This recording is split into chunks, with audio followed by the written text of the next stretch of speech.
Good morning masters. ಎಲ್ಲರಿಗೂ ಶುಭೋದಯ.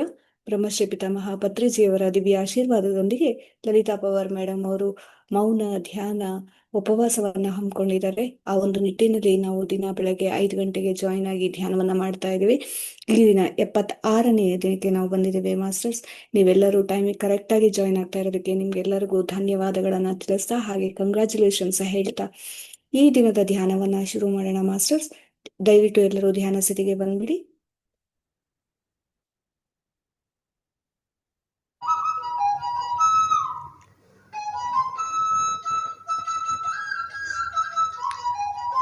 ಎಲ್ಲ ಆತ್ಮ ಬಂಧುಗಳಿಗೂ ನಮಸ್ಕಾರ.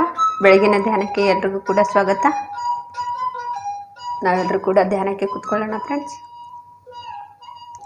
2 ಕೈ ಬೆರಳುಗಳನ್ನು ಕ್ರಾಸ್ ಮಾಡಿ, ಕಾಲು ಕ್ರಾಸ್ ಮಾಡಿ,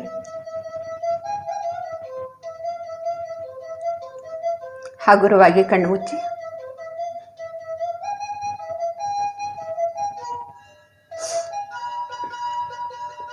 ಸಹಜವಾಗಿ ನಡೀತಾ ಇರೋ ಉಸಿರಾಟವನ್ನೇ ಗಮನಿಸ್ತಾ ಇರೋಣ. ಯಾವುದು ಕೂಡ ಯೋಚನೆ ಬೇಡ.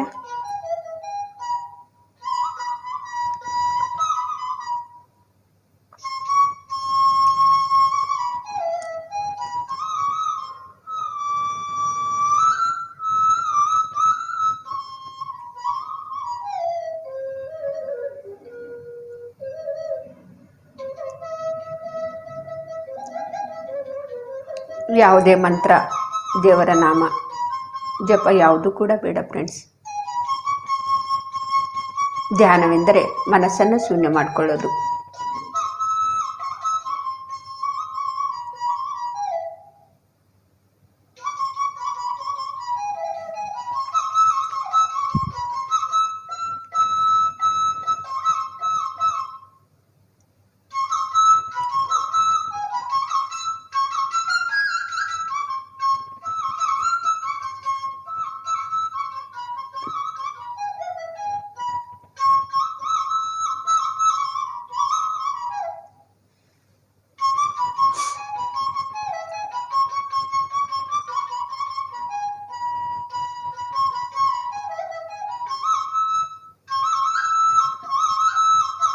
ಯೋಚನೆಗಳು ಬರ್ತಾ ಇದ್ರೂ ಕೂಡ ಯೋಚನೆಗಳ ಹಿಂದೆ ಹೋಗಬಾರ್ದು. ಮತ್ತೆ ಉಸಿರನ್ನೇ ಹಾಗೆ ಗಮನಿಸ್ತಾ ಇರಬೇಕು.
ಸುಖಾಸನದಲ್ಲಿ ನಾವು ಕೂತ್ಕೊಳ್ಳೋಣ.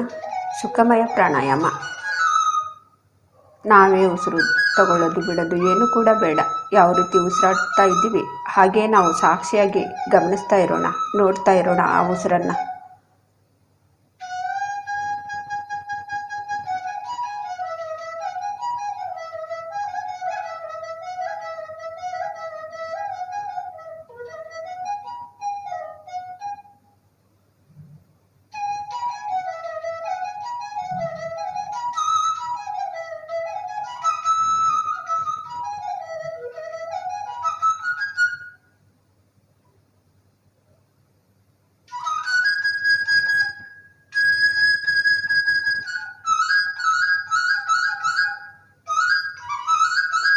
ಧ್ಯಾನಕ್ಕೋಸ್ಕರನೇ ನಾವು ಧ್ಯಾನಕ್ಕೆ ಕೂತ್ಕೊಳ್ಳೋಣ ಫ್ರೆಂಡ್ಸ್. ಯಾವುದು ಕೂಡ ವಿಚಾರ ಬೇಡ. ನನಗೆ ಯಾಕೆ ಸಮಸ್ಯೆ ಬಂದಿದೆ, ನನಗೆ ಯಾಕೆ ಕಾಯಿಲೆ ಬಂದಿದೆ, ನಾನು ಯಾಕೆ ದುಃಖದಲ್ಲಿ ಇದ್ದೀನಿ ಅಂಥೇಳಿ ಯಾವುದು ಕೂಡ ಬೇಡ. ಅಂತಹ ವಿಚಾರಗಳನ್ನು ಇಟ್ಕೊಂಡು ನಾವು ಧ್ಯಾನಕ್ಕೆ ಕೂತ್ಕೊಳ್ಳೋದು ಬೇಡ. ನಾವು ಧ್ಯಾನಕ್ಕೋಸ್ಕರನೇ ಉಸಿರನ್ನು ಗಮನಿಸೋದಕ್ಕೋಸ್ಕರನೇ ನಾವು ಧ್ಯಾನಕ್ಕೆ ಕೂತ್ಕೊಳ್ಳೋಣ.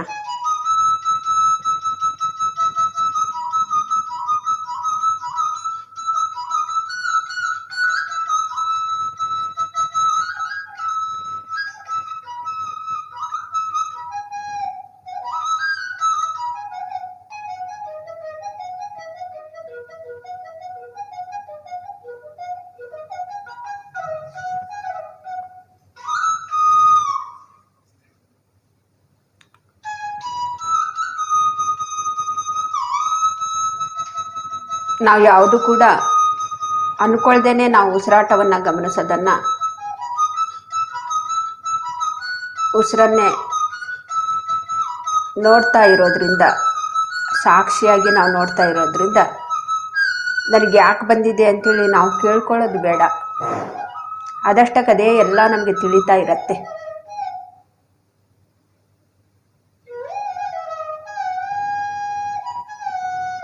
ತುಂಬ ಆಳದವರೆಗೂ ಹೋಗಿ ನಾವು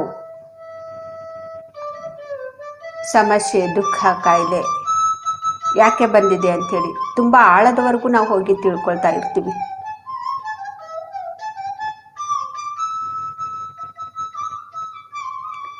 ಆದರೆ ಧ್ಯಾನಕ್ಕೆ ಕೂತ್ಕೊಂಡಾಗ ಅಂತಹ ಯೋಚನೆಗಳನ್ನು ಇಟ್ಕೊಂಡು ನಾವು ಯಾವತ್ತೂ ಕೂಡ ಕೂತ್ಕೋಬಾರ್ದು. ಉಸಿರನ್ನು ಗಮನಿಸೋದಕ್ಕೋಸ್ಕರ, ಧ್ಯಾನಕ್ಕೋಸ್ಕರನೇ ನಾವು ಧ್ಯಾನಕ್ಕೆ ಕೂತ್ಕೋಬೇಕು. ನಮಗೆ ಸಮಸ್ಯೆ ಇದ್ದರೂ ಕೂಡ, ದುಃಖ ಇದ್ದರೂ ಕೂಡ, ಕಷ್ಟ ಇದ್ದರೂ ಕೂಡ, ನಷ್ಟ ಆಗ್ತಾ ಇದ್ದರೂ ಕೂಡ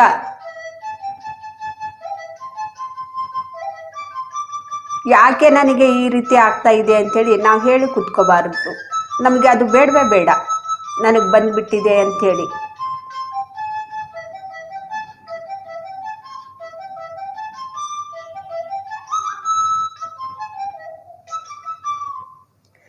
ನಾವು ಅದನ್ನು ಕೇಳ್ಕೊಂಡು ಕೂತ್ಕೊಂಡ್ರೆ ಅಷ್ಟು ಮಾತ್ರ ನಾವು ತಿಳ್ಕೊಳ್ತೀವಿ, ಮತ್ತೆ ಮುಂದೆ ಹೋಗೋದಿಲ್ಲ. ನಾವು ಅದಕ್ಕಿಂತ ಹೆಚ್ಚಿನವರು, ಅದಕ್ಕಿಂತ ಮಹಾಶಕ್ತಿಯನ್ನು ಪಡ್ಕೊಂಡವರು. ಅದು ತುಂಬ ಸಣ್ಣ ವಿಷಯ.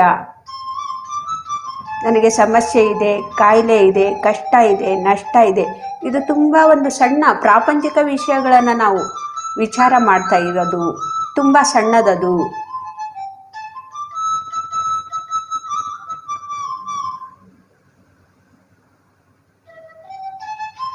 ನಾವು ಧ್ಯಾನಕ್ಕೆ ಕೂತ್ಕೊಳ್ಳೋದಕ್ಕೆ ಅದಕ್ಕೋಸ್ಕರ ಅಲ್ಲ, ನನ್ನನ್ನು ನಾನು ತಿಳ್ಕೊಳ್ಳೋದಕ್ಕೆ. ನನ್ನನ್ನು ನಾನು ತಿಳ್ಕೊಂಡ್ರೆ ಅದಷ್ಟಕ್ಕದೇ ಎಲ್ಲ ಗೊತ್ತಾಗತ್ತೆ. ನಾವು ಕೇಳ್ಕೊಂಡು ಕೂತ್ಕೊಳ್ಳೋದಲ್ಲ.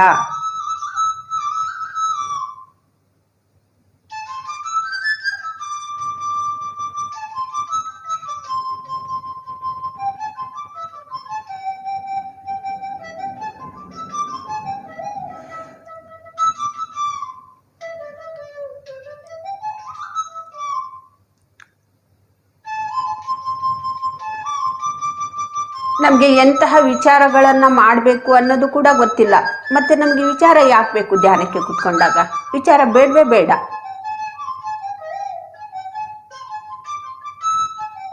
ಸರಿಯಾದ ವಿಚಾರ ನಮಗೆ ಗೊತ್ತಿಲ್ಲ ಹೇಗೆ ಮಾಡಬೇಕು ಅಂಥೇಳಿ. ನಾವೆಲ್ಲ ಇನ್ನೂ ಚಿಕ್ಕ ಮಕ್ಕಳು.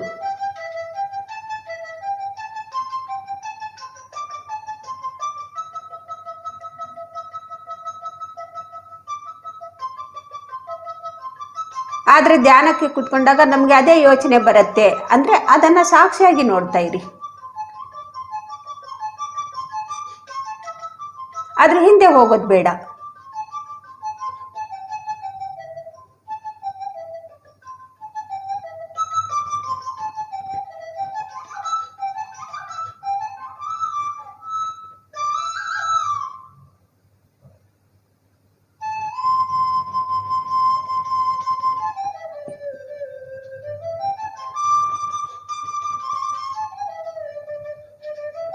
ನಮ್ಮ ಜೀವನದಲ್ಲಿ ಹೀಗೆ ಯಾಕೆ ನಡೀತಾ ಇದೆ,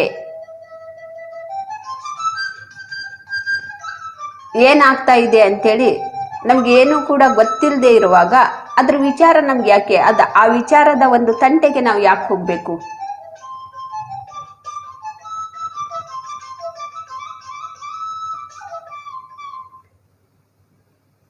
ಆ ಸಮಸ್ಯೆ ನಮ್ಗೆ ಯಾಕೆ ಬಂದಿದೆ ಅಂತಲೂ ಕೂಡ ನಮಗೆ ಗೊತ್ತಿಲ್ಲ. ಮತ್ತೆ ಅದ್ರ ಬಗ್ಗೆ ಬಂದಿರುವಂತಹ ಸಮಸ್ಯೆ ಅದನ್ನು ಹೇಗೆ ವಿಚಾರ ಮಾಡಬೇಕು ಅಂತಲೂ ಕೂಡ ಗೊತ್ತಿಲ್ಲ.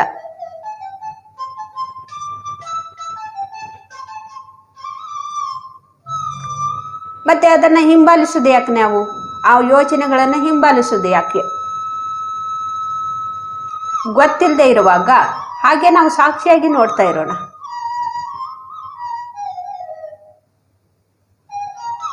ಅದು ಎಷ್ಟೇ ಸತಿ ಯೋಚನೆ ಬರಲಿ ಅದ್ರ ಹಿಂದೆ ಹೋಗೋದು ಬೇಡ.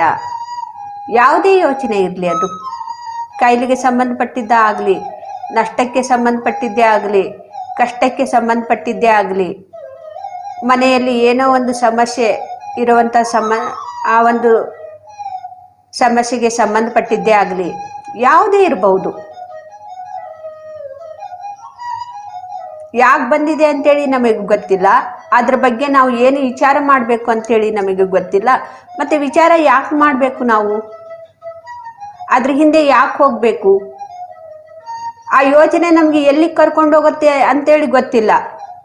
ಸಮಸ್ಯೆ ಬಂದಿರೋದು ಗೊತ್ತಿಲ್ಲ, ಯೋಚನೆ ಯಾಕೆ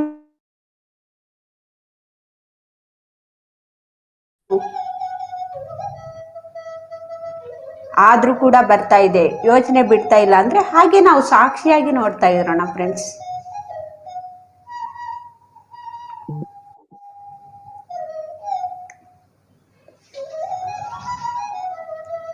ಆ ಯೋಚನೆಗಳನ್ನ ಹಾಗೇ ಸಾಕ್ಷಿಯಾಗಿ ನೋಡ್ತಾ ನೋಡ್ತಾ ನೋಡ್ತಾ ಹಾಗೇ ನೋಡ್ತಾ ಇರೋಣ. ಅದ್ರ ಹಿಂದೆ ಹೋಗೋದು ಬೇಡ.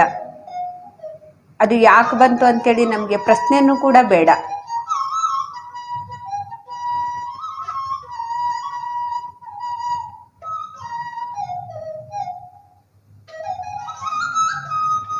ನಾವು ಆ ಯೋಚನೆಗಳನ್ನ ಹಾಗೇ ನಾವು ಸಾಕ್ಷಿಯಾಗಿ ನೋಡ್ತಾ ಇದ್ರೆ, ನೋಡ್ತಾ ನೋಡ್ತಾ ನೋಡ್ತಾ ನೋಡ್ತಾ ನೋಡ್ತಾ ಹಾಗೇನೆ ನಾವು ಮನಸ್ಸಿನ ಸ್ಥಿತಿಯನ್ನ ಶೂನ್ಯಗೊಳಿಸ್ಕೊಳ್ತೀವಿ.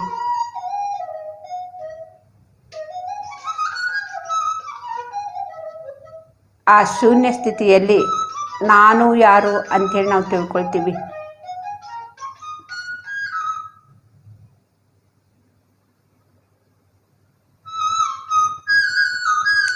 ಅಲ್ಲಿ ಸ್ವಲ್ಪ ಹೊತ್ತು ನಾವು ಆ ಶೂನ್ಯದೆಡೆಗೆ ಲಯವಾಗ್ತೀವಿ, ಶೂನ್ಯದಲ್ಲಿ ಶೂನ್ಯವಾಗ್ತೀವಿ.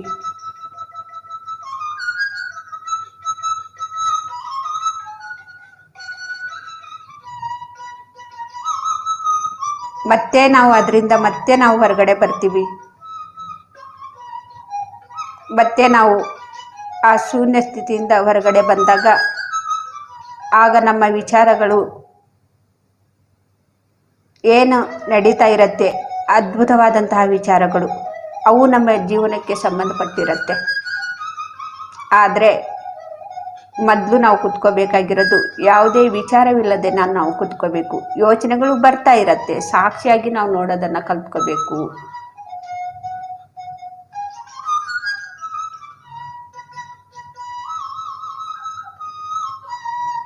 ಮೊದಲೇ ನಮಗೆ ಅವಸರ ಯಾಕೆ ಬಂತು, ಯಾತಕ್ಕೋಸ್ಕರ ಬಂತು, ನಾವು ಕೇಳ್ಕೊಂಡು ಕುತ್ಕೋಬೇಕು ಅಂತೇಳಿ ಅಷ್ಟೊಂದು ಅವಸರ ನಮಗೆ, ಅಷ್ಟೊಂದು ಗಡಿಬಿಡಿಯಲ್ಲಿ ಅವಸರದಲ್ಲಿ ಯಾವುದೂ ಕೆಲಸ ಆಗೋದಿಲ್ಲ ಫ್ರೆಂಡ್ಸ್.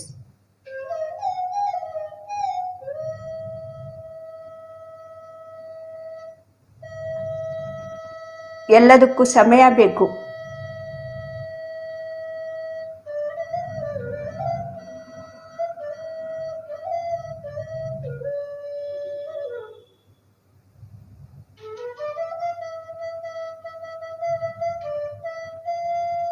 ಪ್ರತಿದಿನ ನಾವು ಹೀಗೇನೆ ಅಭ್ಯಾಸ ಮಾಡಬೇಕು.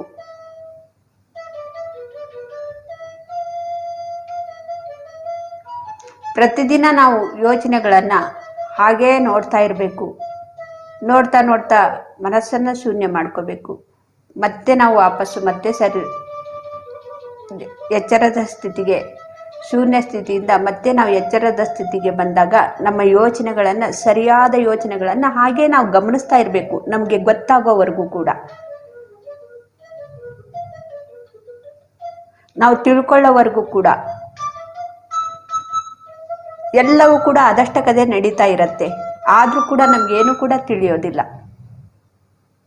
ನಾವು ಶೂನ್ಯ ಸ್ಥಿತಿಯಿಂದ ಹೊರಗಡೆ ಬಂದಾಗ ನಮ್ಮ ಜೀವನದಲ್ಲಿ ಆ ದಿನ ಅದಷ್ಟಕ್ಕದೇ ನಮಗೆ ನಡೀತಾ ಇರತ್ತೆ. ಆದರೆ ನಮಗೆ ಆ ಜ್ಞಾನ, ತಿಳ್ಕೊಳ್ಳುವಂಥ ಜ್ಞಾನ ಶಕ್ತಿಯನ್ನು ನಾವು ಪಡ್ಕೊಂಡಿಲ್ಲ.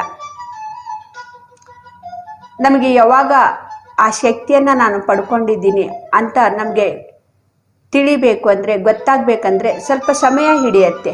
ಆದರೆ ನಮಗೆ ಗೊತ್ತಾದ್ರೂ ಕೂಡ, ಗೊತ್ತಾಗದೇ ಇದ್ರೂ ಕೂಡ ಆ ಏನು ನಾವು ಶೂನ್ಯ ಸ್ಥಿತಿಯಿಂದ ಏನು ಶಕ್ತಿಯನ್ನು ಪಡ್ಕೊಂಡು ಬಂದಿದ್ದೀವಿ ಅದ್ರ ಕೆಲಸ ಅದು ಮಾಡ್ತಾ ಇರತ್ತೆ.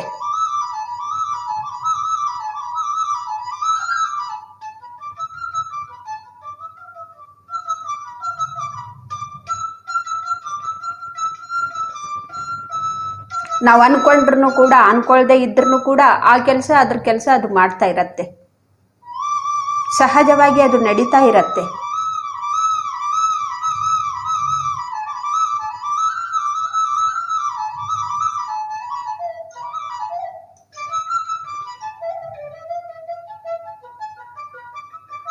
ಹೀಗೆ ನಮಗೆ ತಿಂಗಳ ಆಗ್ಬೋದು, ವರ್ಷ ಆಗಬಹುದು ಅದನ್ನು ತಿಳ್ಕೊಳ್ಳೋದಿಕ್ಕೆ. ಅದು ಎಷ್ಟೇ ವರ್ಷ ಆಗಲಿ, ಆದರೆ ಅದ್ರ ಕೆಲಸ ಅದು ಮಾಡ್ತಾ ಇದೆ. ನಾವು ತಿಳ್ಕೊಳ್ತಾ ಇಲ್ಲ. ಅದು ತಿಳ್ಕೊಳ್ಳುವಂಥ ಸೂಕ್ಷ್ಮತೆಯನ್ನು ನಾವಿನ್ನೂ ಪಡ್ಕೊಂಡಿಲ್ಲ. ಅದು ವರ್ಷನೇ ಆಗಿರ್ಬೋದು, 2 ವರ್ಷನೇ ಆಗಿರ್ಬೋದು, 10 ವರ್ಷನೇ ಆಗಿರ್ಬೋದು. ನಾನು 12 ವರ್ಷ, 15 ವರ್ಷ, 20 ವರ್ಷದಿಂದ ನಾನು ಧ್ಯಾನ ಮಾಡ್ತಾ ಇದ್ದೀನಿ, ಆದರೆ ನನಗೇನು ಕೂಡ ಗೊತ್ತಾಗ್ತಾ ಇಲ್ಲ ಅಂತೇಳಿ ಎಷ್ಟೋ ಜನ ಹೇಳ್ತಾ ಇರ್ತಾರೆ. ಆದರೆ ಅವ್ರ ಜೀವನದಲ್ಲಿ ಎಷ್ಟೋ ಒಂದು ಸೂಕ್ಷ್ಮತೆ ಘಟನೆಗಳು ನಡೀತಾನೇ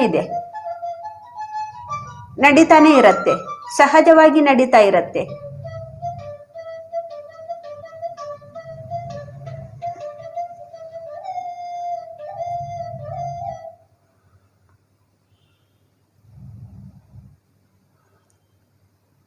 ಇದನ್ನು ನಾವು ತಿಳ್ಕೊಬೇಕಂದ್ರೆ ಹೆಚ್ಚು ಹೆಚ್ಚು ಅಭ್ಯಾಸ ಮಾಡ್ತಾ ಇರಬೇಕು, ಹೆಚ್ಚು ಹೆಚ್ಚು ಧ್ಯಾನ ಮಾಡ್ತಾ ಇರಬೇಕು, ಹೆಚ್ಚು ಹೆಚ್ಚು ಉಸಿರಿನ ಜೊತೆಗೆ ನಾವು ಇರಬೇಕು.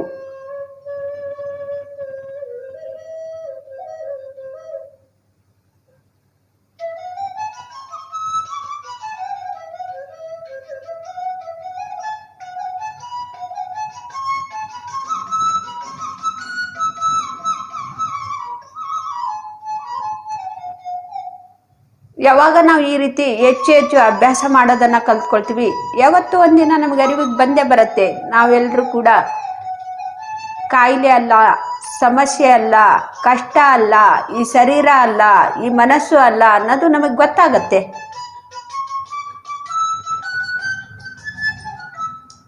ನಾವೆಲ್ಲರೂ ಕೂಡ ಬಂದಂತಹ ಭಗವಂತನಿಂದ ಒಂದು ಶಕ್ತಿ, ನಾವು ಕೂಡ ಭಗವಂತರು. ಆ ಭಗವಂತನಿಂದ ನಾವು ಈ ಜೀವಾತ್ಮ, ನಾವಿಲ್ಲಿ ಭಗವಂತರಾಗೋದಿಕ್ಕೆ ನಾವಿಲ್ಲಿ ಜನ್ಮವನ್ನ ತಗೊಂಡಿದ್ದೀವಿ. ನಾನು ಕಾಯಿಲೆ ಅಲ್ಲ, ನಾನು ಕಷ್ಟ ಅಲ್ಲ, ನಾನು ಶರೀರ ಅಲ್ಲ, ನಾನು ಮನಸ್ಸು ಅಲ್ಲ ಅಂತೇಳಿ ನಾವು ತಿಳ್ಕೊಳ್ತೀವಿ.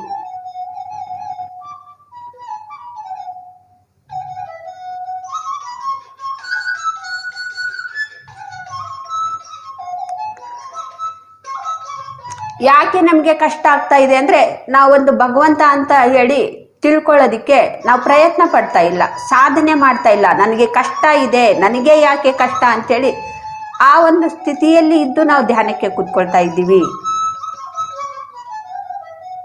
ನಾವು ಅದಕ್ಕಿಂತ ಇನ್ನೂ ಹೆಚ್ಚಿನವರು ಅಂಥೇಳಿ ನಮಗೆ ಜ್ಞಾನ ಬೇಕು, ಆ ಜ್ಞಾನ ನಮಗೆ ಬೇಕು. ಅದಕ್ಕಿಂತ ಹೆಚ್ಚಿನವರು ನಾವು, ಮಹಾಶಕ್ತಿ ನಾವು, ಅದ್ಭುತ ಶಕ್ತಿ. ಅದನ್ನು ತಿಳ್ಕೊಳ್ಳೋದಕ್ಕೋಸ್ಕರ ಧ್ಯಾನಕ್ಕೆ ಕೂತ್ಕೊಳ್ಳೋಣ ಅನ್ನೋದು ನಮಗೆ ಯೋಚನೆ ಬರಬೇಕು. ಅದು ಸರಿಯಾದ ಯೋಚನೆ.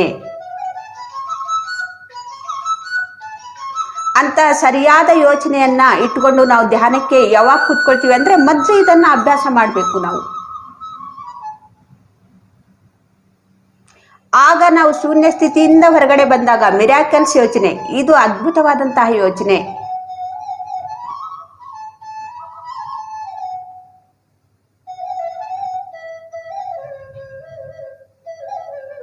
ಆಗ ನಮಗೆ ಗೊತ್ತಾಗುತ್ತೆ, ಇಷ್ಟು ಚಿಕ್ಕ ವಿಷಯ, ಇಷ್ಟು ಒಂದು ಚಿಕ್ಕ ಸಮಸ್ಯೆಗೆ, ಇಷ್ಟು ಒಂದು ಚಿಕ್ಕ ಒಂದು ಕಷ್ಟಕ್ಕೆ ನಾನು ಭಯ ಪಟ್ಕೊಳ್ತಾ ಇದ್ದೆ, ನಾನು ಅದು ಅಲ್ವೇ ಅಲ್ಲ, ನಾನು ಇನ್ನೂ ಅದಕ್ಕಿಂತ ಹೆಚ್ಚಿನ ಒಂದು ಶಕ್ತಿ, ಒಂದು ಹೆಚ್ಚಿನ ಶಕ್ತಿಯನ್ನ ನಾನು ಇನ್ನೂ ಆಳಕ್ಕೆ ಹೋಗಿ ನಾನು ತಿಳ್ಕೋಬೇಕು. ನೋಡಿ ಎಂಥ ಒಂದು ಮಿರಾಕಲ್ಸ್ ಯೋಚನೆ.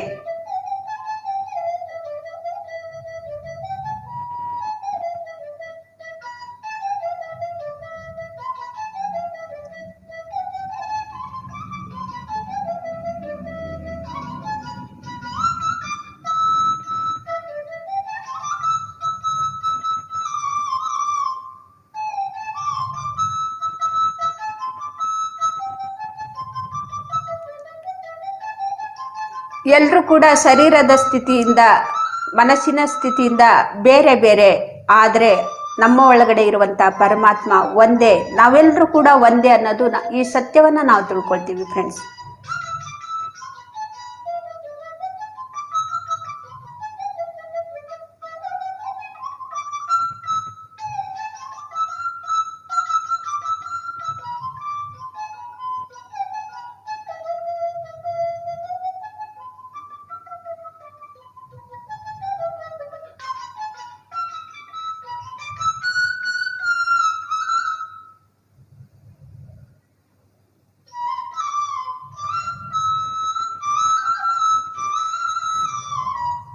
ಇಂಥ ಒಂದು ಮಿರಾಕಲ್ಸ್ ಯೋಚನೆಗಳು ಬರ್ತಾ ಇದ್ದಾಗ ಅದು ಯಾವುದು ಕೂಡ ನಾನಲ್ಲ ಅಂಥೇಳಿ ನಾವು ಯಾವಾಗ ತಿಳ್ಕೊಳ್ತೀವಿ, ನಮ್ಮ ಶರೀರಕ್ಕೆ ಕಾಯಿಲೆ ಬಂದ್ರೂ ಕೂಡ ಶರೀರಕ್ಕೆ ಬಂದಿದೆ,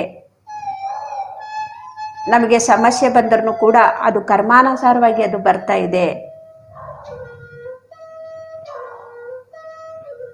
ನಾನೇ ಮಾಡಿರೋದಾದ ಕರ್ಮ, ಅದನ್ನು ನಾನೇ ಅನುಭವಿಸ್ಬೇಕು ಈ ಶರೀರದಲ್ಲೇನೆ ಇದ್ಕೊಂಡು, ಅದಕ್ಕೆ ನಾನು ಭಯ ಪಡಬಾರ್ದು.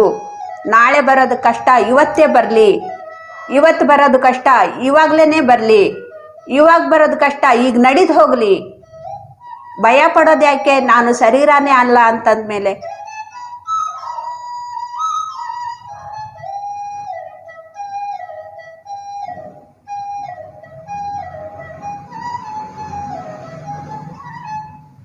ಆದರೆ ಧ್ಯಾನದ ಸಾಧನೆಯನ್ನ ನಿತ್ಯ ನಿರಂತರವಾಗಿ ನಾವು ಮಾಡ್ತಾನೆ ಇರಬೇಕು.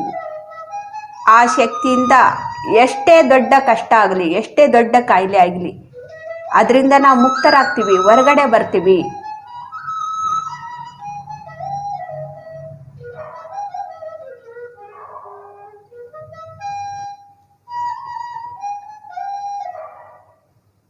ಅದರಿಂದ ನಾವು ಮುಕ್ತಿಯನ್ನ ನಾವು ಪಡಿತೀವಿ.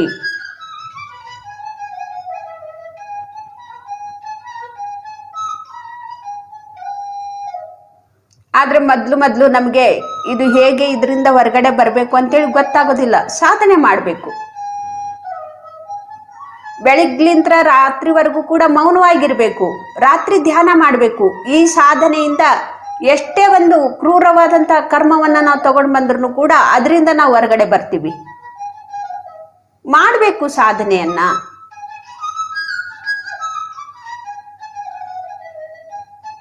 ದೊಡ್ಡ ಕಷ್ಟ ಬಂದಿದೆ, ದೊಡ್ಡ ಕಾಯಿಲೆ ಬಂದಿದೆ, ದೊಡ್ಡ ಸಮಸ್ಯೆ ಬಂದಿದೆ ಅಂದರೆ ಬೆಳಿಗ್ಲಿಂದ ರಾತ್ರಿವರೆಗೂ ಕೂಡ ಮೌನವಾಗಿರೋಣ.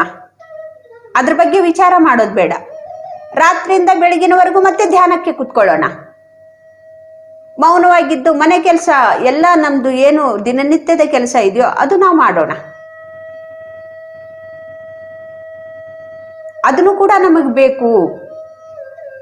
ಪ್ರಾಪಂಚಿಕದ ಕೆಲಸ ಕೂಡ ನಮಗೆ ಬೇಕು. ಯಾವುದು ಕೂಡ ನಾವು ನಿಂದ್ರಿಸಬಾರ್ದು. ಸಾಧನೆಯಲ್ಲಿ ಬೆಳಿಗ್ಲಿಂದ ರಾತ್ರಿವರೆಗೂ ಕೂಡ ನಾವು ಏನು ಕೆಲಸ ಮಾಡಬೇಕು ಅದೆಲ್ಲವನ್ನು ಕೂಡ ಮಾಡೋಣ ಮೌನವಾಗಿ.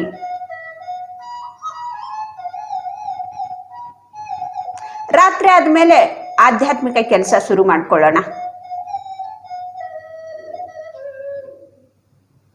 ಕುತ್ಕೊಳ್ಳೋಣ, ರಾತ್ರಿ ಎಲ್ಲ ಧ್ಯಾನಕ್ಕೆ ಕುತ್ಕೊಳ್ಳೋಣ.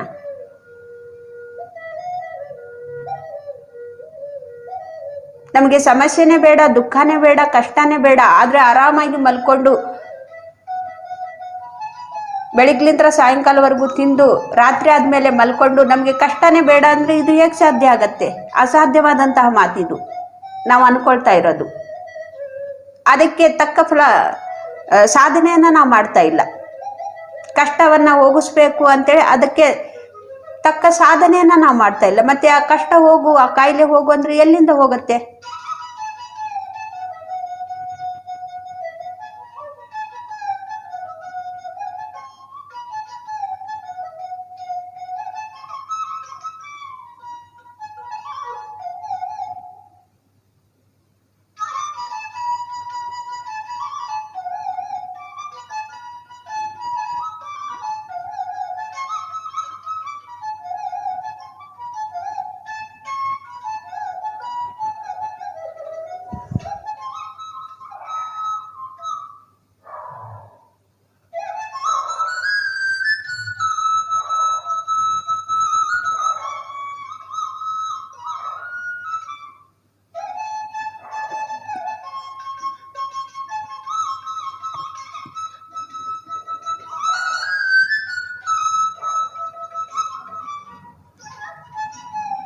ಸಹಜವಾಗಿ ನಡೀತಾ ಇರೋ ಉಸಿರಾಟವನ್ನೇ ಗಮನಿಸೋಣ ಫ್ರೆಂಡ್ಸ್.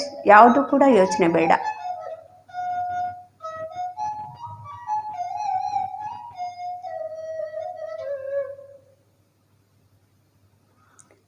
ನಾವು ಏನು ಅನ್ಕೊಂಡಿದ್ದೀವಿ, ನಾವು ಎಲ್ಲರೂ ಕೂಡ ನಾವು ಅದಕ್ಕಿಂತ ಹೆಚ್ಚಿನವರು. ಒಂದು ಅದ್ಭುತ ಶಕ್ತಿ ನಾವುಗಳೆಲ್ಲ. ನಮ್ಮ ಶಕ್ತಿ ಬಗ್ಗೆ ನಾವು ತಿಳ್ಕೊಳ್ಳೋಣ. ನಾನು ಯಾರು ಅಂತೇಳಿ ತಿಳ್ಕೊಳ್ಳೋಣ. ಆ ಅದ್ಭುತವಾದಂತಹ ಶಕ್ತಿ, ಅದರ ಬಗ್ಗೆ ನಾವು ಆಳಕ್ಕೆ ತಿಳ್ಕೊಳ್ಳೋಣ. ನಾವು ಕಷ್ಟವನ್ನ ತಿಳ್ಕೊಳ್ಳೋದು ಅವಶ್ಯಕತೆನೇ ಇಲ್ಲ. ಯಾಕೆ ಕಷ್ಟ ಬಂದಿದೆ ಅಂತೇಳಿ, ಯಾಕೆ ನಷ್ಟ ಆಗ್ತಾ ಇದೆ ಅಂತೇಳಿ ಅದರ ಆಳಕ್ಕೆ ಹೋಗಿ ತಿಳ್ಕೊಳ್ಳೋದಲ್ಲ ಫ್ರೆಂಡ್ಸ್. ನಾವು ಅದನ್ನ ಹುಡುಕ್ತಾ ಇದ್ರೆ ಅಷ್ಟರಲ್ಲೇನೆ ನಾವು ನಿಂತ್ಕೊಂಡು ಬಿಡ್ತೀವಿ. ಅದಕ್ಕಿಂತ ಹೆಚ್ಚಿನಿಂದ ನಾವು ಶೋಧನೆಯನ್ನ ಮಾಡಬೇಕು.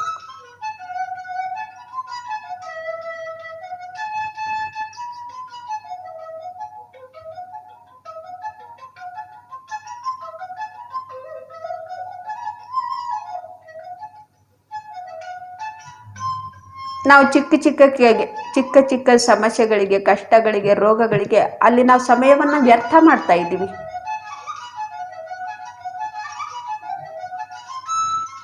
ನನಗೆ ಸಮಸ್ಯೆ ಬಂದ್ಬಿಟ್ಟಿದೆ ಅಲ್ಲಿ ಸಮಯವನ್ನ ನಾವು ವ್ಯರ್ಥ ಮಾಡ್ತಾ ಇದ್ದೀವಿ.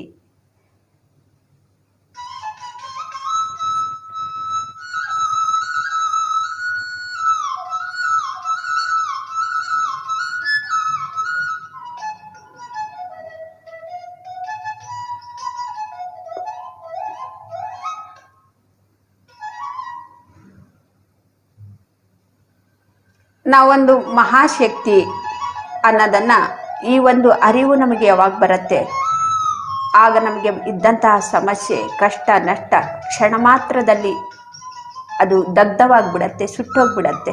ಕ್ಷಣ ಮಾತ್ರ. ಈ ಕ್ಷಣ ಬರೋದಕ್ಕೋಸ್ಕರನೇ ನಾವಲ್ಲಿ ಲೈನಲ್ಲಿ ನಿಂತ್ಕೊಂಡಿರ್ತೀವಿ. ಮೇಲಿನ ಲೋಕಗಳಲ್ಲಿ ಈ ಕ್ಷಣಕ್ಕೋಸ್ಕರ ಎಷ್ಟೋ ವರ್ಷಗಳಾದರೂ ಕೂಡ ಆಗ್ಬಹುದು, ಎಷ್ಟೋ ಯುಗಗಳು ಕೂಡ ಆಗ್ಬಹುದು. ಈ ಒಂದು ಕ್ಷಣಕ್ಕೋಸ್ಕರ ನಾವು ಕೂಡ ಅಂತ ಒಂದು ದೈವತ್ವವನ್ನು ಪಡ್ಕೋಬೇಕು. ನಾನು ಕೂಡ ಒಂದು ದೈವ ಶಕ್ತಿ.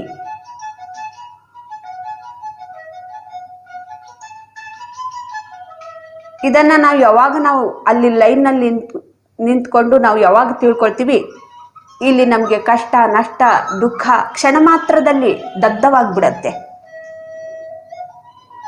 ಆ ಕ್ಷಣ ಬರೋವರೆಗೂ ನಾವು ಕಾಯಬೇಕು ಫ್ರೆಂಡ್ಸ್. ಸಾಧನೆಯನ್ನ ಮಾಡಬೇಕು, ಸುಮ್ಮನೆ ಕಾಯೋದಲ್ಲ. ಅದಕ್ಕೆ ತಕ್ಕ ಸಾಧನೆಯನ್ನ ನಾವು ಯಾವಾಗ ಮಾಡ್ತೀವಿ, ಎಷ್ಟು ಸಾಧನೆ ಮಾಡ್ತೀವಿ, ಆ ಲೈನು ನಮಗೆ ಅಷ್ಟು ಬೇಗ ಬರುತ್ತೆ, ಆ ಕ್ಷಣ ಅಷ್ಟು ಬೇಗ ಬರುತ್ತೆ. ನಾವೇನು ಲೈನಲ್ಲಿ ಕ್ಯೂ ನಿಂತ್ಕೊಂಡಿದ್ದೀವಿ, ಅಷ್ಟು ಬೇಗ ನಾವು ಇದನ್ನು ನಾವು ನಮಗಿರುವಂಥ ಕಷ್ಟ ನಷ್ಟ ದುಃಖ ಕ್ಷಣ ಮಾತ್ರದಲ್ಲಿ ಅದು ದಗ್ಧವಾಗಿ ಮಾಡ್ಕೊಳ್ತೀವಿ.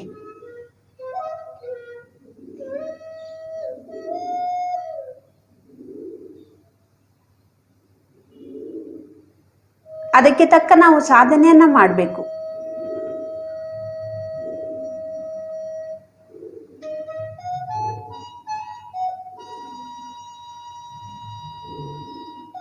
ಎಷ್ಟು ಜನನ ನಾವು ಹೊಟ್ಟೆ ಉರಿಸಿರ್ತೀವಿ ಅಷ್ಟು ಜನಕ್ಕೆ ನಾವು ಸಹಾಯ ಮಾಡಬೇಕು, ಧ್ಯಾನ ಹೇಳ್ಕೊಡ್ಬೇಕು, ಧ್ಯಾನ ಪ್ರಚಾರ ಮಾಡಬೇಕು.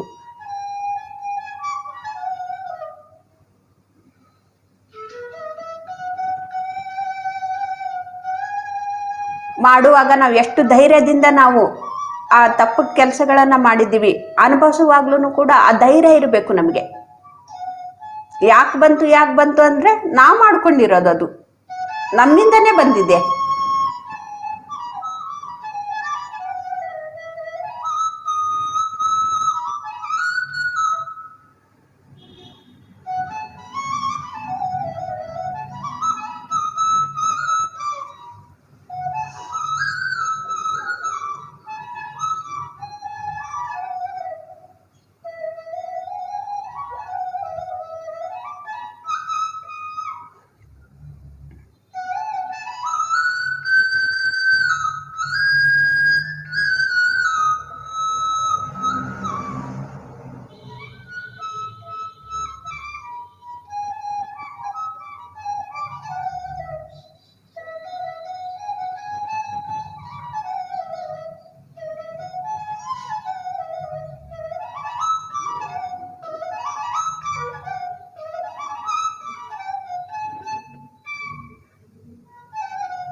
ಆ ಕರ್ಮವನ್ನ ದಗ್ಧ ಮಾಡ್ಕೊಳ್ತಾ ಇರುವಾಗ ಇವಾಗ ಜೀವ ಸಮೇತನೇ ಯಾರಿಗಾದ್ರೂ ಕೂಡ ನಾವು ಎಲ್ಲ ಕಡೆನೂ ಎಷ್ಟೋ ಕಡೆ ನಾವು ನೋಡಿರ್ತೀವಿ, ಟಿವಿಯಲ್ಲಿ ನೋಡಿರ್ತೀವಿ, ವಾರ್ತೆಗಳೆಲ್ಲ ನೋಡಿರ್ತೀವಿ.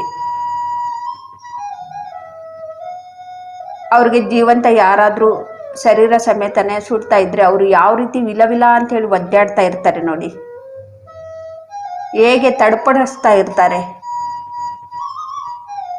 ಹಾಗೆ ನಮ್ಮ ಶರೀರದಲ್ಲಿ ಇದ್ಕೊಂಡು ಅಂತ ಒಂದು ಕರ್ಮವನ್ನ ನಾವು ಕಳ್ಕೊಳ್ತಾ ಇರುವಾಗ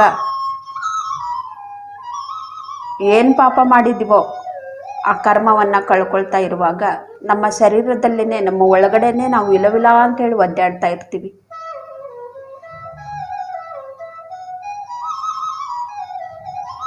ಆ ಶರೀರವನ್ನ ಅವರು ಆ ಶರೀರಕ್ಕೆ ಬೆಂಕಿ ಹಚ್ಚಿ ಅದನ್ನು ಸುಡ್ತಾ ಇದ್ರೆ ಅವರು ವಿಲವಿಲ ಒದ್ದಾಡೋದನ್ನು ನೋಡಿ ಇಲ್ಲಿ ಅವ್ರಿಗೆ ಸುಡ್ತಾ ಇರೋರು ಆನಂದ ಪಡ್ತಾ ಇರ್ತಾರೆ,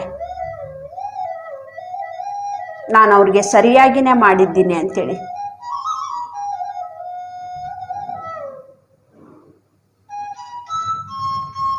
ಅಂತಹ ಕರ್ಮಗಳನ್ನ ಯಾರು ಮಾಡಿರ್ತಾರೋ ಅಂಥವ್ರು ಅದೇ ರೀತಿನೇ ವಿಲವಿಲ ಅಂತೇಳಿ ಒದ್ದಾಡ್ತಾ ಇರ್ತಾರೆ ಆ ಕರ್ಮವನ್ನ ದಗ್ಧ ಮಾಡ್ಕೊಳ್ಳುವಾಗ.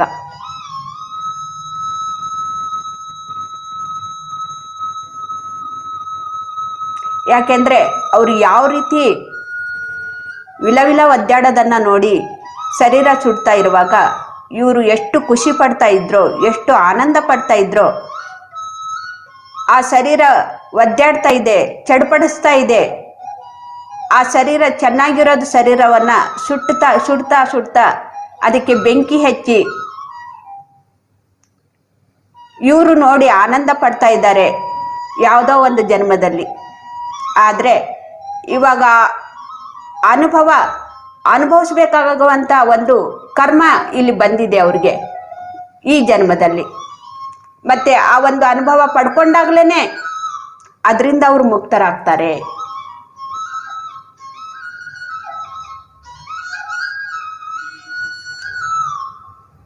ಆ ಸುಡ್ತಾ ಇರೋದಂಥ ದೇಹ ಯಾವ ರೀತಿ ಕಷ್ಟದಿಂದ ಗಡಗಡ ಅಂತೇಳಿ ಬಿದ್ದು ಕಿರಿಸ್ತಾ ಇರತ್ತೆ, ಆದರೂ ಕೂಡ ಇವರು ಖುಷಿ ಪಡ್ತಾ ಇರ್ತಾರೆ ನೋಡಿ. ಯಾಕೆಂದ್ರೆ ಅವ್ರು ಬೇಕಂತನೇ ಅವ್ರು ಮಾಡಿರೋದು ಖುಷಿ ಪಡಿಬೇಕಂತನೇ ಅವ್ರು ಮಾಡಿರೋದು, ಬೇಕಂತನೇ. ಇದು ಒಂದೇ ಅಲ್ಲ, ನಾವು ಎಷ್ಟೋ ಉದಾಹರಣೆ ನಾವು ಇವಾಗ ನೋಡ್ತಾ ಇರ್ತೀವಿ ಈ ರೀತಿ ಮಾಡೋರು. ಅದನ್ನು ನಾನು ಒಂದು ಉದಾಹರಣೆ ಹೇಳಿದ್ವಿ, ಎಷ್ಟೋ ಉದಾಹರಣೆ ಸಾಕ್ಷಿಯಾಗಿ ನಾವು ಕೆಲವೊಂದು ಕಣ್ಮುಂದೆ ಕೂಡ ನಾವು ನೋಡ್ತೀವಿ.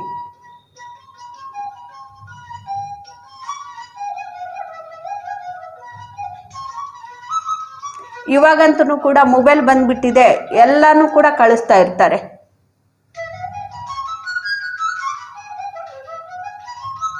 ಅದು ಯಾವುದು ಕಳಿಸ್ಬೇಕು ಯಾವುದು ಕಳಿಸ್ಬಾರ್ದು ಅನ್ನೋದು ಜ್ಞಾನ ಕೂಡ ನಮಗಿರೋದಿಲ್ಲ.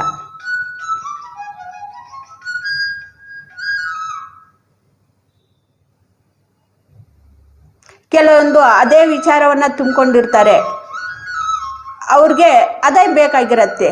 ಅವರು ಒಳ್ಳೇದನ್ನ ಆ ರೀತಿ ಮಾಡೋದ್ರಿಂದ ಈಗ ಶಿಕ್ಷೆ ಸಿಗತ್ತಂತೇಳಿ ಅದು ನೋಡೋದಿಲ್ಲ. ಅವ್ರಿಗೇನು ಮಾಡಬೇಕು ಅದನ್ನು ಮಾಡಬೇಕು, ನಾನು ಕೂಡ ಹಾಗೆ ಮಾಡಬೇಕು ಅಂತೇಳಿ ಅಂತಹ ವಿಚಾರಗಳನ್ನ ಕೆಲವತ್ತು ಇರತ್ತೆ. ಆ ವಿಚಾರ ಅವ್ರಿಗೆ ಗೊತ್ತೇ ಇರೋದಿಲ್ಲ. ಆದರೆ ಆ ನೋಡಿದ ತಕ್ಷಣನೇ ಅವ್ರ ಮೈಂಡಲ್ಲಿ, ಯಾಕೆಂದ್ರೆ ಅದನ್ನೇ ಯೋಚನೆ ಮಾಡ್ತಾ ಇರ್ತಾರೆ, ನೋಡಿದ ತಕ್ಷಣನೇ ಅವ್ರ ಮೈಂಡಲ್ಲಿ ಅದು ಬಂದ್ಬಿಡತ್ತೆ. ಯಾವುದನ್ನ ನೋಡಬೇಕು ನೋಡಿ, ಎಷ್ಟು ವಿಚಾರ ಮಾಡಬೇಕು ನಾವು, ಯಾವುದನ್ನ ನಾವು ಕಳಿಸ್ಬೇಕು. ಒಳ್ಳೇದನ್ನ ನಾವು ಕಳಿಸ್ತಾ ಇದ್ರೆ, ಎಲ್ಲರೂ ಕೂಡ ಇವಾಗ ಮೊಬೈಲರು ಹುಚ್ಚರಾಗ್ಬಿಟ್ಟಿದ್ದಾವೆ. ಒಳ್ಳೇದನ್ನೇ ಕಳಿಸ್ತಾ ಇದ್ರೆ ಅವ್ರ ವಿಚಾರಗಳು ತಪ್ಪಾಗಿದ್ರು ಕೂಡ ಅದನ್ನು ನೋಡಿ, ನಾನು ಈಗ ಮಾಡಬೇಕು ಅಂತ ಅನ್ಕೊಂಡಿದ್ದೆ, ಇದನ್ನು ಈಗ ಮಾಡೋದ್ರಿಂದ ಇದನ್ನು ಹೀಗಾಗತ್ತೆ, ಅದನ್ನು ನಾನು ತಲೆಯಿಂದ ನಾನು ತೆಗೆದು ಹಾಕಬೇಕು ಅಂತೇಳಿ ಇಂಥ ವಿಚಾರಗಳನ್ನು ಮಾಡುವಂಥದ್ದನ್ನು ಕಳಿಸಿದ್ರೆ ಅದು ಎಲ್ರಿಗೂ ಕೂಡ ಒಳ್ಳೆಯದಾಗತ್ತೆ.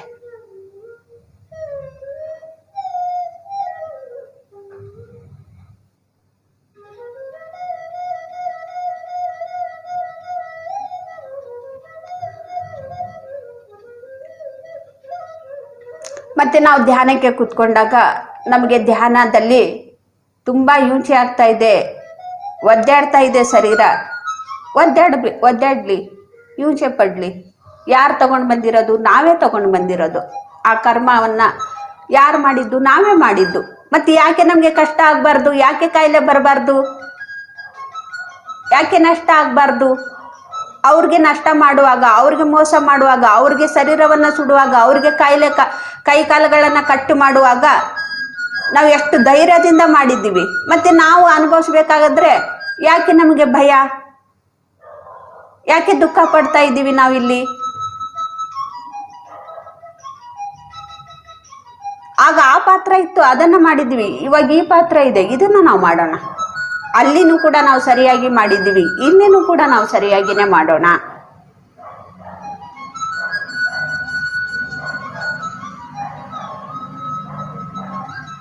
ಅದು ನಾವು ಗೊತ್ತಿಲ್ಲದೇನೆ ನಾವು ಮಾಡಿದ್ದೀವಿ. ಇದು ಗೊತ್ತಾಗಿ ನಾವು ತಿಳ್ಕೊಂಡು ಇದನ್ನು ನಾವು ಅದನ್ನು ಆ ಕರ್ಮವನ್ನು ನಾವು ತಿಳ್ಕೋಬೇಕು. ನಾವು ತಿಳ್ಕೋಬೇಕಂದ್ರೆ ನಾವು ಎಷ್ಟು ಸಾಧನೆಯನ್ನು ಮಾಡ್ತೀವಿ.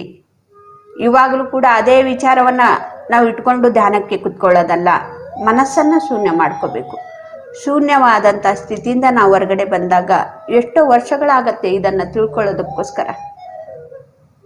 ಗತ ಜನ್ಮದ ಒಂದು ಸಾಧನೆ ಇದ್ದರೆ ನಾವು ಬೇಗನೆ ತಿಳ್ಕೊಳ್ತೀವಿ. ಸಾಧನೆ ಇಲ್ಲ, ಈ ಜನ್ಮದಲ್ಲಿನೂ ಕೂಡ ನಾವು ಸಾಧನೆ ಮಾಡ್ತಾ ಇಲ್ಲ, ಸ್ವಲ್ಪನೇ ಸಾಧನೆಯನ್ನು ಮಾಡ್ತಾ ಇದ್ವಿ.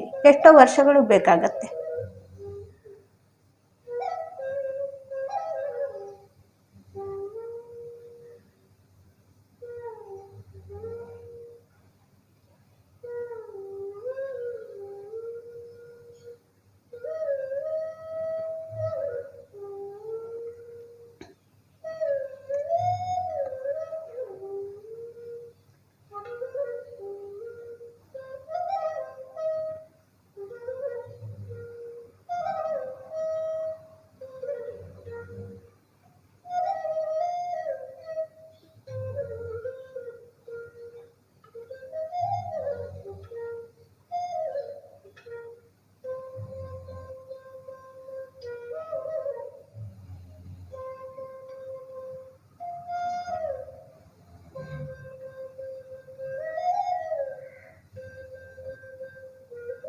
ನನಗೆ ಈ ಸತಿ ಇದೇ ರೀತಿನೇ ನನಗೆ ಧ್ಯಾನದಲ್ಲಿ ಅನುಭವ ಆಗ್ತಾ ಇರುವಾಗ,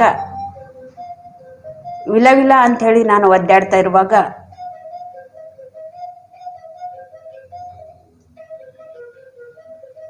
ನಾನು ಕಿರಿಚಿಕೊಳ್ತಾ ಇದ್ದೀನಿ. ಆ ಒಂದು ಏನು ತೊಂದರೆ ಆಗ್ತಾ ಇದೆ ಅದು ಸಹಿಸ್ಕೊಳ್ಳೋಕ್ಕೆ ಆಗ್ತಾ ಇಲ್ಲ.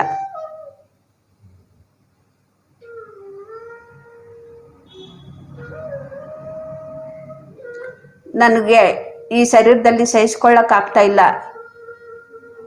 ಈ ಕರ್ಮವನ್ನು ನಾನು ಕಳ್ಕೊಳ್ಳೋದಕ್ಕೋಸ್ಕರ ಇನ್ನೊಂದು ಜನ್ಮವನ್ನು ನಾನು ತಗೊಳ್ತೀನಿ ಅಂತ ಅಂದಾಗ ತಕ್ಷಣನೇ ನಮ್ಮ ಗುರುಗಳಾದಂಥ ಭಗವಾನ್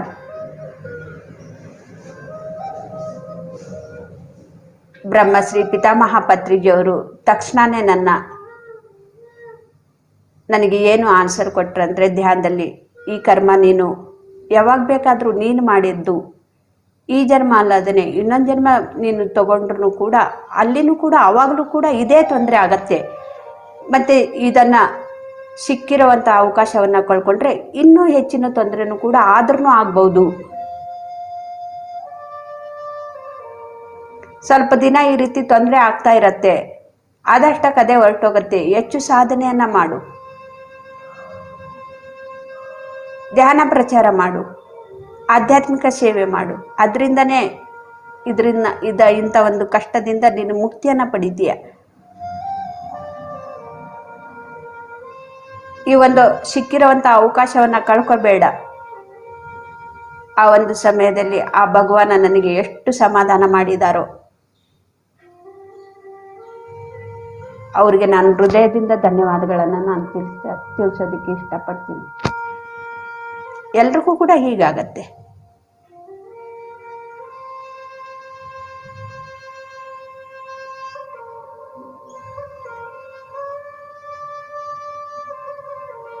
ಒಂದು 2 ಸತಿ 3 ಸತಿ ಆದಾಗ್ಲೇ ನನಗೆ ಗೊತ್ತಾಯ್ತು ಅಂತ ನೋವು ಕಷ್ಟ ಹೀಗೆ ನಾನು ಎದುರಿಸ್ಬೇಕು. ನಾನು ಒಂದು ಕರ್ಮವನ್ನು ಕಳ್ಕೊಳ್ತಾ ಇದ್ದೀನಿ, ಅದಕ್ಕೆ ಈ ರೀತಿ ನನಗೆ ಶರೀರ ಎಲ್ಲ ನೋವು ಬರ್ತಾ ಇದೆ. ಕರ್ಮವನ್ನು ಕಳ್ಕೊಳ್ತಾ ಇರುವಾಗ ವಿಲ ಅಂತೇಳಿ ಒದ್ದಾಡ್ತಾ ಇರತ್ತೆ. 1-2-3 ಸತಿ ಆದಮೇಲೆ ನನಗೆ ಕಷ್ಟ ಆಯಿತು. ಇವಾಗ ಯಾವಾಗ ಬಂತೋ ಯಾವಾಗ ಹೋಗುತ್ತೋ ಗೊತ್ತಾಗೋದಿಲ್ಲ. ಹಿಂಗೆ ಬಂದು ಹಂಗೆ ಹೋಗ್ಬಿಡತ್ತೆ. ಯಾಕೆಂದರೆ ಆ ಒಂದು ನೋವು ಸಹಿಸ್ಕೊಳ್ಳುವಂಥ ಶಕ್ತಿಯನ್ನು ನಾನು ಹೇಗೆ ಪಡ್ಕೊಂಡೆ ಅಂದರೆ, ನಾನು ಶರೀರ ಅಲ್ಲ,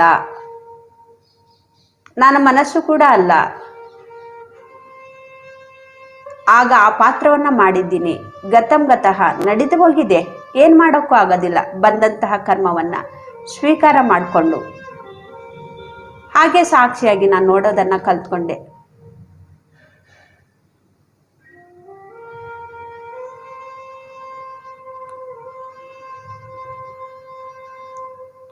ಸುಮ್ಮನೆ ನೋಡ್ತಾ ಇರೋದ್ರಿಂದನೇ ನಾನು ಎಷ್ಟೋ ಕರ್ಮಗಳನ್ನು ಇವಾಗ ನಾನು ಕಳ್ಕೊಳ್ತಾನೇ ಇರ್ತೀನಿ.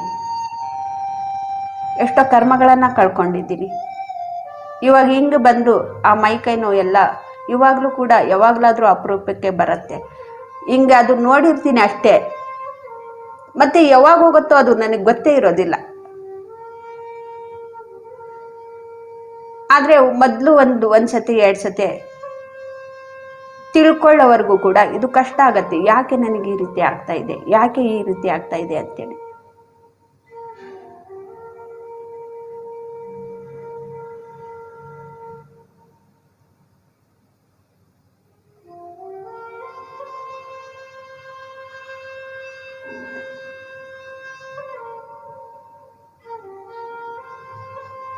ಒಂದು ಕ್ಷಣ ಕೂಡ ನಾವು ವ್ಯರ್ಥ ಮಾಡೋದು ಬೇಡ ಫ್ರೆಂಡ್ಸ್. ನಾವು ಏನೇ ಒಂದು ವೃತ್ತಿಯಲ್ಲಿದ್ದರೂ ಕೂಡ, ಏನೇ ಒಂದು ಕೆಲಸ ಮಾಡ್ತಾ ಇದ್ರೂ ಕೂಡ, ನಾವು ಬೆಳಗ್ಲಿಂದ ಸಾಯಂಕಾಲವರೆಗೂ ಕೂಡ ಮೌನವಾಗಿ ಇದ್ದು ಮಾಡೋಣ. ಮಾತಾಡಬೇಕು ಅಂತ ಸಮಯ ಬಂದಾಗ ಮಾತ್ರ ನಾವು ಮಾತಾಡೋಣ. ವ್ಯರ್ಥದ ಮಾತುಗಳನ್ನು ಮಾತಾಡಿ ಆ ಕರ್ಮವನ್ನು ಕೂಡ ಬೇರೆಯವ್ರ ಮೇಲೆ ಚಾಡಿ ಹೇಳಿ ಅವ್ರು ಹಾಗೆ ಇವ್ರು ಹೀಗೆ ಅಂತೇಳಿ ಇನ್ನೂ ಕರ್ಮವನ್ನು ಮಾಡೋದು ಬೇಡ. ಇರುವಂಥ ಕರ್ಮವನ್ನು ನಾವು ಖಾಲಿ ಮಾಡಿಕೊಳ್ಳೋಣ, ಶುದ್ಧಿ ಮಾಡಿಕೊಳ್ಳೋಣ.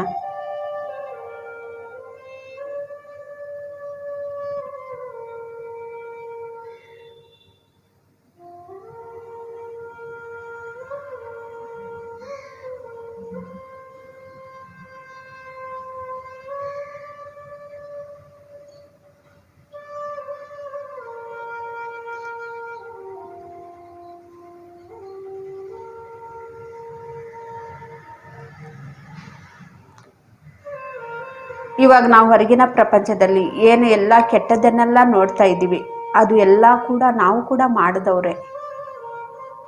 ಅದು ಎಲ್ಲ ಕೂಡ ಮಾಡಬಾರ್ದು ಅಂತೇಳಿ ನಮಗೆ ಈ ಜನ್ಮದಲ್ಲಿ ಅರಿವಿಗೆ ಬಂದಿದೆ. ಹಾಗಾಗಿ ನಾವು ಧ್ಯಾನಕ್ಕೆ ಬಂದಿರೋದು. ಆ ಎಲ್ಲ ಕರ್ಮಗಳನ್ನು ಕಳ್ಕೊಳ್ಳೋದಕ್ಕೆ ನಾವು ಸಿದ್ಧರಾಗಿ ಬಂದಿದ್ದೀವಿ. ಪಣ ತೊಟ್ಟು ನಾವು ನಿಂತ್ಕೊಂಡಿದ್ದೀವಿ. ನಮಗೆ ಅರಿವಿಗೆ ಬಂದಿದೆ ಪ್ರತಿಯೊಂದು ಕರ್ಮನೂ ಕೂಡ ನಾವು ಅನುಭವಿಸಲೇಬೇಕು. ಇವಾಗ ನಾವು ಮಾಡೋದನ್ನು ಸಾಕು, ನಾವು ಖಾಲಿಯಾಗೋಣ.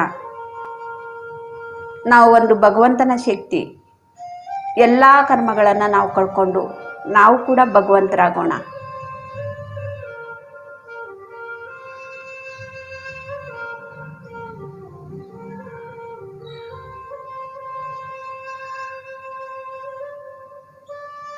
ನಾವು ಕೂಡ ಭಗವಂತರನ್ನ ತಿಳ್ಕೊಳ್ಳೋದಕ್ಕೋಸ್ಕರ ನಾವು ಧ್ಯಾನಕ್ಕೆ ಕುತ್ಕೋಬೇಕು.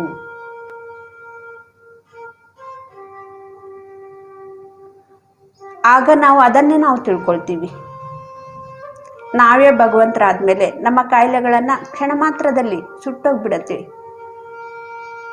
ನಮ್ಮ ಕರ್ಮಕ್ಕೆ ಸಂಬಂಧಪಟ್ಟಿರೋದ್ರಿಂದ ಆ ಒಂದು ಕಾಯಿಲೆ ಬಂದಿದೆ, ಕ್ಷಣ ಮಾತ್ರದಲ್ಲಿ ಅದನ್ನು ಸುಡುವಂಥ ಶಕ್ತಿ ನಾವು ಪಡ್ಕೊಳ್ತೀವಿ. ದಗ್ಧ ಮಾಡ್ಕೊಳ್ಳುವಂಥ ಶಕ್ತಿಯನ್ನು ನಾವು ಪಡ್ಕೊಳ್ತೀವಿ. ನಾವೇ ಒಂದು ಮಹಾಶಕ್ತಿ. ಆ ಶಕ್ತಿಯಿಂದ ಬಂದಂಥವರು ನಾವು ಕೂಡ ಒಂದು ಶಕ್ತಿ. ಆ ಭಗವಂತನಿಂದ ಬಂದಂಥವರು ನಾವು ಕೂಡ ಒಂದು ಭಗವಂತ.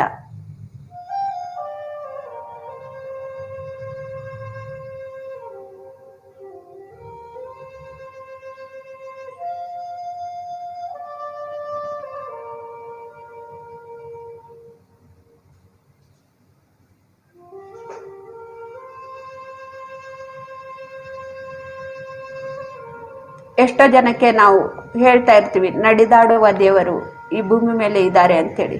ಮತ್ತು ನಾವು ಅವ್ರಿಗೆ ಅದು ಸಾಧ್ಯ ಇದೆ ಅಂತ ಹೇಳಿದರೆ ನಮ್ಗೆ ಯಾಕೆ ಸಾಧ್ಯ ಇಲ್ಲ? ನಮಗೂ ಕೂಡ ಅದು ಸಾಧ್ಯ ಇದೆ.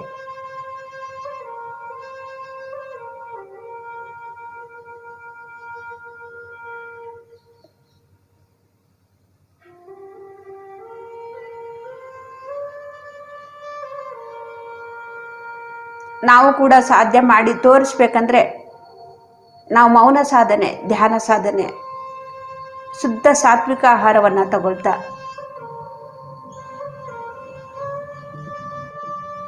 ನಾವು ಮೌನ ಸಾಧನೆಯನ್ನು ಮಾಡಿ, ಧ್ಯಾನ ಸಾಧನೆಯನ್ನು ಮಾಡಿ ಈ ಶರೀರಕ್ಕೆ ಮಾಂಸಾಹಾರ ತಗೊಂಡ್ರೆ ನಾವು ರಾವಣಾಸುರ ಥರನೇ ಜೀವಿಸ್ತಾ ಇರ್ತೀವಿ.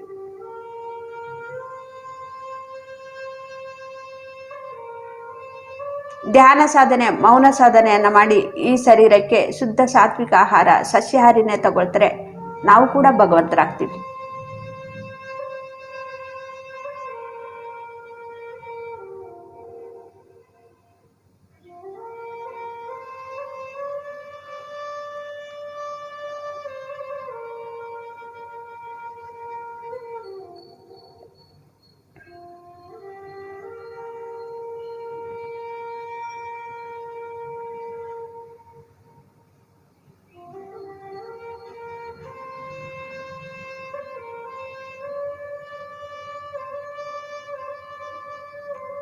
ಯಾರು ಕೂಡ ರಾವಣಾಸುರರಾಗಿ ಇರೋದಕ್ಕೆ ಇಷ್ಟಪಡೋದಿಲ್ಲ. ಎಲ್ಲರೂ ಕೂಡ ರಾಮನ ಹಾಗೆ, ಕೃಷ್ಣನ ಹಾಗೆ ಇರಬೇಕು ಅಂತೇಳಿ ಅವರು ಧ್ಯಾನ ಸಾಧನೆ, ಮೌನ ಸಾಧನೆಯನ್ನು ಮಾಡಿ ಶುದ್ಧ ಸಾತ್ವಿಕ ಆಹಾರವನ್ನೇ ತಗೊಳ್ತಾ ಇರೋದ್ರಿಂದ ಅವರು ಭಗವಂತರಾದರು. ರಾವಣಾಸುರ ಧ್ಯಾನ ಸಾಧನೆಯನ್ನು ಎಷ್ಟೋ ಶಕ್ತಿಯನ್ನು ಪಡ್ಕೊಂಡು ಆದರೆ ಶರೀರಕ್ಕೆ ಮಾಂಸಾಹಾರ ತಗೊಳ್ತಾ ಇರೋದ್ರಿಂದ ಅವರು ರಾಕ್ಷಸರಾದರು.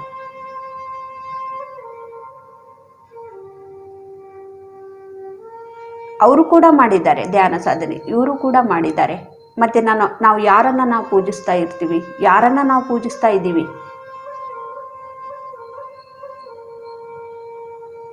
ರಾಮನಿಗೆ ನಾವು ಪೂಜಿಸ್ತಾ ಇದ್ದೀವಾ ಅಥವಾ ರಾವಣಿಗೆ ನಾವು ಪೂಜಿಸ್ತಾ ಇದ್ದೀವಾ? ನಾವು ರಾವಣಾಸುರನ ಹಾಗೆ ನಾವು ಆಗಬೇಕಂದ್ರೆ ಮಾಂಸಾಹಾರವನ್ನು ತಗೊಳ್ಳೋಣ. ರಾಮನ ಆಗಬೇಕಂದ್ರೆ ನಾವು ಸಸ್ಯಾಹಾರಿ ನಾವು ತಗೊಳ್ಳೋಣ. ಯಾರಿಷ್ಟ ಅವ್ರದ್ದು.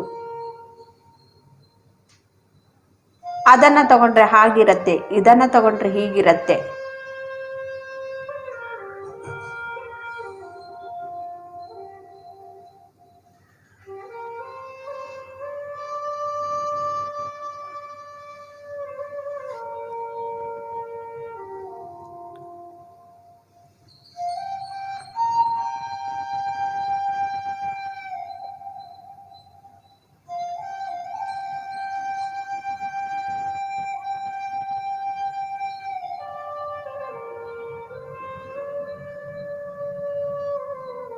ನಾವು ಧ್ಯಾನಕ್ಕೆ ಬರೋಕ್ಕಿಂತ ಮೊದಲು ನಾವು ಮಾಂಸಾಹಾರ ಆಗಿದ್ವಿ, ಮತ್ತು ನಾವು ಅದೇ ರೀತಿನೇ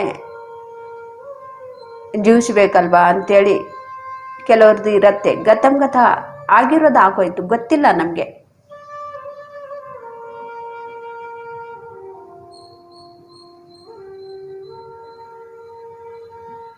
ಇವಾಗ ಅದನ್ನು ಶುದ್ಧಿ ಮಾಡ್ಕೊಳ್ಳೋಣ.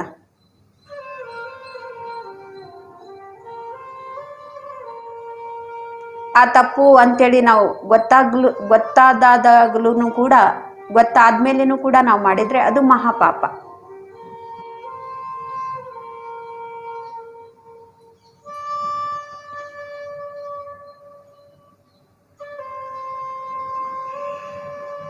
ನಾವು ಗೊತ್ತಿಲ್ಲದೇನೆ ಮಾಡಿದಂಥ ತಪ್ಪಿಗೆ ನಮಗೆ ತುಂಬ ಕಡಿಮೆ ಶಿಕ್ಷೆ. ತಿಳಿದು ಕೂಡ ನಾವು ತಪ್ಪು ಮಾಡಿದರೆ ದೊಡ್ಡ ಶಿಕ್ಷೆ ನಮಗೆ ಸಿಗತ್ತೆ. ಇವಾಗ ನಮಗೆ ಸಿಗದೇ ಇರಬಹುದು, ಯಾಕೆಂದರೆ ಪುಣ್ಯದ ಫಲ ಇನ್ನೂ ಕೆಲಸ ಮಾಡ್ತಾ ಇದೆ. ಆದರೆ ಪುಣ್ಯ ಖಾಲಿ ಆದಮೇಲೆ ಇನ್ನೊಂದು ಶರೀರ ತಗೊಂಡ್ಮೇಲೆ ಅಲ್ಲಿ ನಮಗೆ ಮಹಾ ಪನಿಷ್ಮೆಂಟ್, ನಮಗೆ ಶಿಕ್ಷೆ ಸಿಗತ್ತೆ. ಶಿಕ್ಷೆಗಿಂತ ಮಹಾ ಶಿಕ್ಷೆ ನಮಗೆ ಅಲ್ಲಿ ಸಿಗತ್ತೆ, ದೊಡ್ಡ ಶಿಕ್ಷೆ. ಯಾಕೆಂದ್ರೆ ಇಲ್ಲಿ ನಾವು ತಿಳಿದು ಕೂಡ ನಾವು ತಪ್ಪು ಮಾಡಿದ್ದೀವಿ.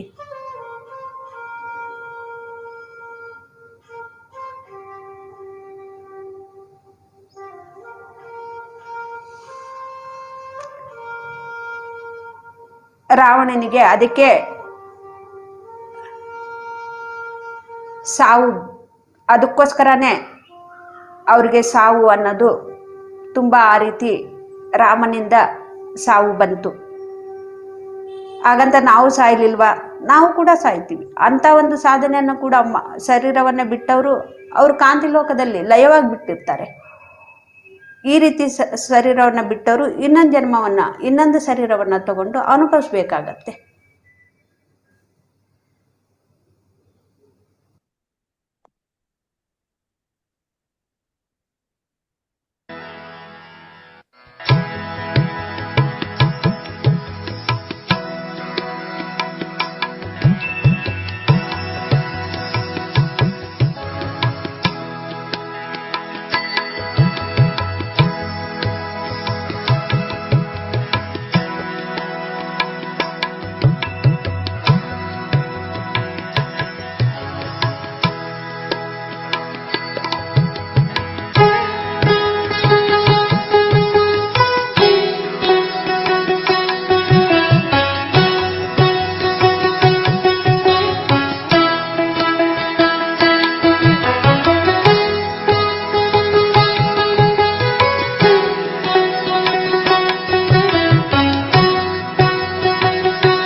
ಸಹಜವಾಗಿ ನಡೀತಾ ಇರೋ ಉಸಿರಾಟವನ್ನೇ ಗಮನಿಸ್ತಾ ಇರೋಣ ಫ್ರೆಂಡ್ಸ್. ಯಾವುದು ಕೂಡ ಯೋಚನೆ ಬೇಡ.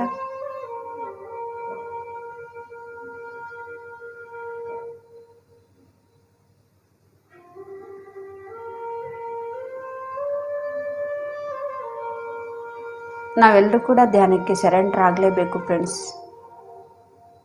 ಧ್ಯಾನಂ ಶರಣಂ ಗಚ್ಚಾಮಿ.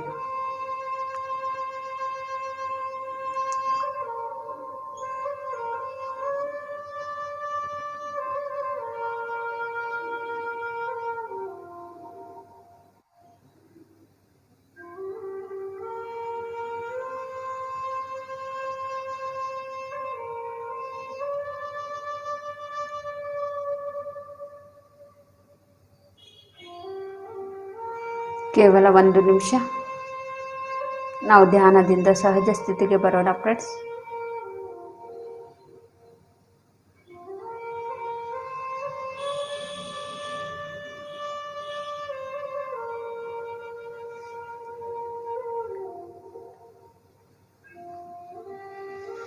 Thirty seconds.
ಓಕೆ ಫ್ರೆಂಡ್ಸ್, ನಿಮ್ಮ 2 ಕೈಗಳನ್ನು ಬಿಡಿಸ್ಕೊಂಡು ಕಣ್ಣಿನ ಮೇಲೆ ಇಟ್ಕೊಳ್ಳಿ. 5 ಸೆಕೆಂಡ್ಸ್. 5 4 3 2 1 0.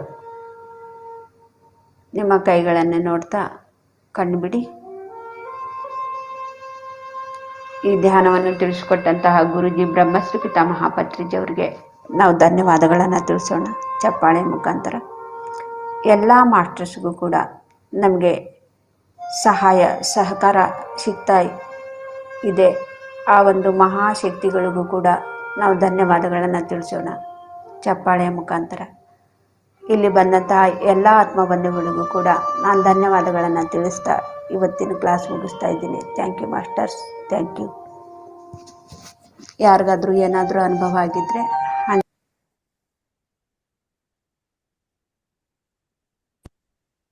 Thank you masters.